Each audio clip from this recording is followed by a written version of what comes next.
Le Créneau acéricole vous présente les membres de son organisation, parce que chaque maillon de l'industrie acéricole est essentiel pour son développement.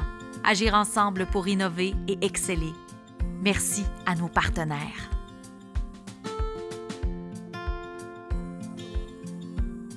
Je m'appelle Maxime Tardif, je suis co-directeur pour l'équipe Produits forestiers non ligneux et culture innovante. Alors, on est présentement à l'usine de Saint-Pascal, c'est comme ça qu'on l'appelle chez Bioptère. En fait, c'est un lieu où on a installé différents équipements. Dans un premier temps, tous les équipements de conditionnement de la biomasse est installé ici. En fait, tout ce que vous voyez ici, c'est en lien avec ce volet-là. Donc, conditionnement de la biomasse. Et on a aussi de l'autre côté, on a tout ce qui est usine de biofermentation solide. Et c'est là qu'on fait tous les essais en lien avec les mycotechnologies.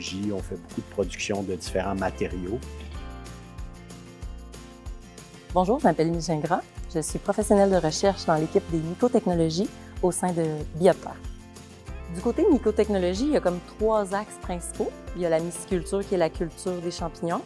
Ensuite, il y a le volet mycomatériaux, donc la fabrication d'objets, de mycomatériaux à partir de matériaux à partir de champignons. Et il y a aussi l'extraction de molécules provenant des champignons à valeur ajoutée ou pharmaceutique. Donc, il y a ces 3 volets-là qui sont parallèles, mais la myciculture touche entre autres le volet PFNL, parce que toute la production du mycélium, toute la production des inoculums, éventuellement vont servir aussi à la cellule PFNL pour inoculer des plates-bandes qu'ils vont mettre sous couvert forestier, par exemple, des choses comme ça. Donc, ces 2 volets-là se chevauchent, si on veut. Ensuite, pour tout ce qui est le volet mycomatériaux, ce qui est intéressant, c'est qu'on va utiliser le champignon plutôt que d'autres intrants, plutôt que d'autres matériaux pour pouvoir fabriquer, concevoir des objets du quotidien. Je dirais que les premières amours de Bioptère en lien avec l'agroforesterie viennent du milieu acéricole.